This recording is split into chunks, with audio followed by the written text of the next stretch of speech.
Ladies and gentlemen, it's Tactical Gary, and I was just in the bunker doing a little bit of reading, and a common question I get in the comments of my video, they say, well, what are some good non-lethal weapons you should just carry around? Let's say you're going to the grocery store, you're going ice skating or something like that. Like, what do you take? Obviously, there's a whole subject of lethal carry, and I don't want to get into that in this video because that's a very complex issue with a lot of legal ramifications. And while there certainly are legal ramifications for non-lethal carry, I wanted to dig into that a little bit because it's a little bit more. It's not as extreme as the lethal. There's a lot of cases where you have a threat, but it's maybe not a threat of a deadly threat or a threat of disfigurement, but it's clearly a threat. It's a situation that you want to de-escalate, but let's say you can't de-escalate it verbally, or you can't get out of there. That's obviously your priority. De-escalate, leave, get the hell out of there. But there's times when you can't get out of there. So what do? That's when you need some non-lethal weapons. The most basic non-lethal weapon you're gonna deal with is you want a proper pepper spray. Now, get comfortable with these. You can see that this has something where a safety thing where you want to quickly shift to this side and press. And then you make the sign of the cross, the Father, Son, the Holy Spirit, start across their face and then go up and down the body. And they will probably lose interest in attacking you, and that gives you the opportunity to get out of there or complete whatever mission and objectives you have. Now, I'm not recommending that you do this, but I know that in police training they have to get sprayed so that they need to know what it feels like in order to use it. And I don't recommend you doing this to yourselves. It could be dangerous. I am, however, a prepping professional. So I actually has been on my bucket list to spray myself directly into the face and to experience exactly what this feels like. Again, I do not recommend that, but right now I am going to spray myself, and it may cause a lot of agony, but let's just see what happens. All right, let's just do this. All right, here we go. I'm going to count to 3, and then I'm going to give myself the sauce. All right, here we go. 1, 2, 3. Oh, God. Oh. All right, Tactical Gary, I'm back, and I just wanted to say about 3 days have passed. My eyes are just sort of getting back to normal. But let me tell you this stuff. This stuff works like a charm. But now that I've used it on myself, I have better insight into how to use it on other people. Again, I wouldn't just use that lightly. I mean, you got to have a good reason to use that, or else it could be considered some sort of aggravated assault in and of itself. Trust me. Also, now some people ask me about nunchucks. Should they carry nunchucks? I know Bruce Lee would often have the nunchucks in the back, sort of in the back of his pants, just anytime ready to go.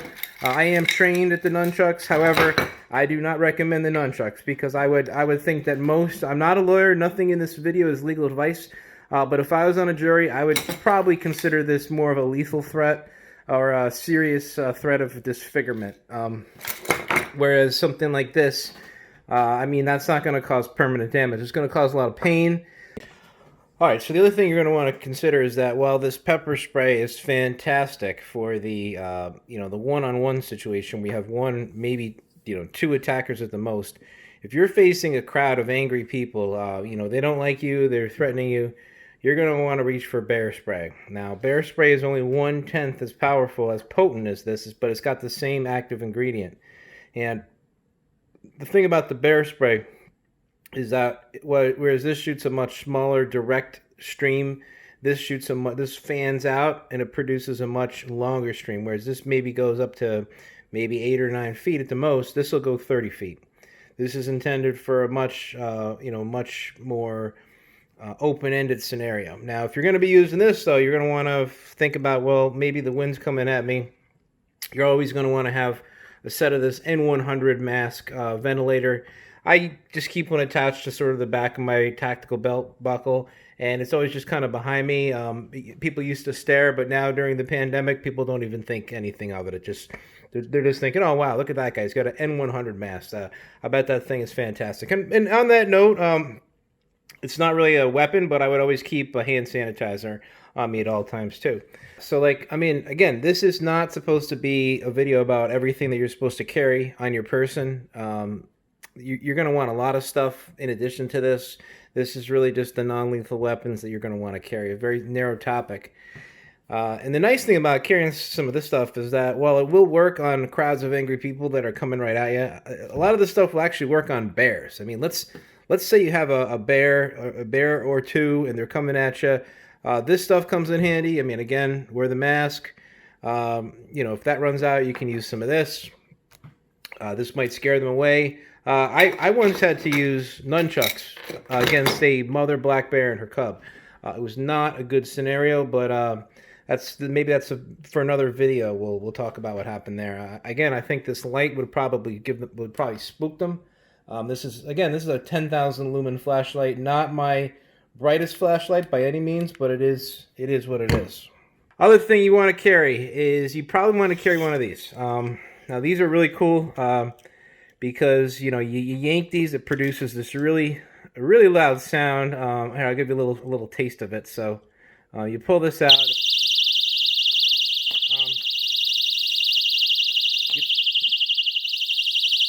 All right, so you put this. All right, you put that in there, and I mean, as you can see, that thing's loud. I mean, I now have probably some short-term hearing damage just from that, which has transpired. So have one of these on hand. It can't hurt. Every now and then you'll accidentally pull this out. It will cause a scene, but I mean, it is what it is. Let's face it. All right, so this is one of my more controversial non-lethal weapons. I mean, this is the type of thing that you'll see on the Tactical Gary channel that you'll never see anywhere else. So this is something I always keep with me. It's basically just a little children's trinket, and as you can see, I engage this button, and it creates this sort of this light show. It kind of creates some cool effects. You're probably wondering, how is this a self-defense weapon? How is this going to injure somebody? Well, again, remember the topic of this video is non-lethals. We want to cause as great effect on the bogey. Let's say you got a bogey coming in at 3 o'clock. And you have a situation where you only have this on you. Now, one of the most important tactics you'll find on this channel is that the tactic of shock and awe and surprise. And sometimes you just want to confuse your opponent. The bogey's coming in. If you can convince them that you're crazy and that you have nothing to lose, you've basically won the battle. They're either not going to want to have any interest in you. A lot of times there's homeless people who live under a constant threat of danger, and they will actually act crazier than they are. Now, granted, a lot of them actually are crazy, schizophrenia, things like that, but a lot of their schizophrenia some of them, I would say, some small subset is an act, and it's an act to keep away the sort of the harmful elements that they live among. So what this is sort of like a decoy. It's saying, you pull this out, let's say you got some bad dudes coming at you, and the situation is about to escalate and get tense. You whip this thing out, and you just start pointing this at them. They're probably going to look at you. They may laugh. I mean, if they break down laughing, just keep going. Get out of there. You've achieved your mission because you've de-escalated the situation. They think you're just some schizophrenic, and maybe say something to talk about how you're the Queen of England, and just say some crazy stuff. Whip this out. Again, it's unconventional. But the reason it works is because it is so unconventional. So, just pick up some little trinket. The more ridiculous it is, the better. The more tactical and effective it is. I always carry one of these on my I always carry one of these on my belt. I always carry one of these on my belt personally. You'll never see me without something like this. Wanted to talk a little bit about the X26 Tazer Gun. Now, the reason why I like these Tazer guns, you'll notice one thing I do not have. It is one of those handheld tasers, because those require you to actually make contact with the individual skin. And I would say that once you're that close, if they're a Brazilian jiu-jitsu master, they've already probably submitted you at that point, and I don't think you're going to have much luck with that little thing giving them a little shock. What I like about these, and this is police grade X26 Tazer gun from Axon. What I like about these is that they are a quality product. They are a serious product. As you can see, holster. This is a right-handed holster. They also have left-handed holsters. Goes right on the belt. If you're right-handed and you want to have it inside as like a concealed carry, you can always get the left-handed holster, put it on the inside of your pants. I definitely recommend concealed carry.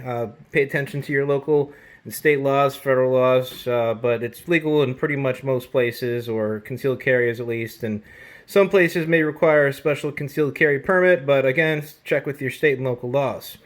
What I like about this is that, number one, you'll notice that it has the safety. Now I'm going to turn the safety off.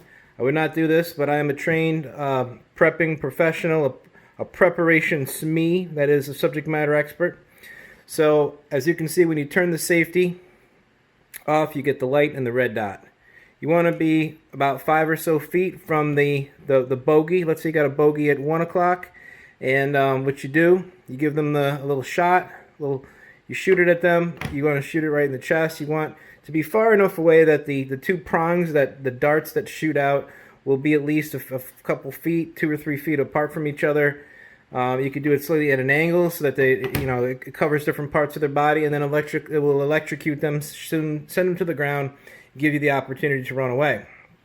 I would not use these unless it was a very serious situation. These are not, some of them, some instruments like this are actually not considered non-lethal, but actually considered less lethal. If the individual is older, has a heart condition, this may be a lethal weapon. So, don't just think that because you're using something like this, it's just non-lethal, it's going to get you out of jail for free. This could very easily be aggravated assault in and of itself. However, if they're coming at you with the knife and you retaliate with this, they're about 10 feet away, and you take them down, I think you've probably appeased your legal requirement as a citizen, and you've also prevented your ass from getting whooped. Also, get very good with the holster, because you, like anything else, you want to be quick on the draw.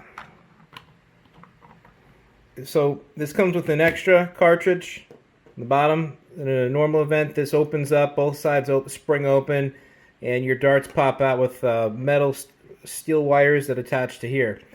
You got your backup, you got your primary. I'm going to take this off now for safety purposes. See, that opens right up. This also shoots out a plume of confetti with little serial numbers on it so they can identify the make and model in the event that one of these is fired, because again, this is a serious matter.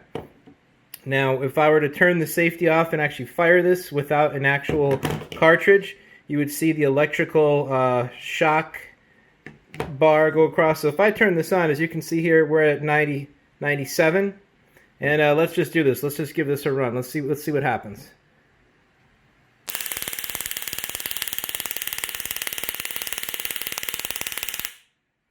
Yeah, so I would not want to be on the receiving end of that.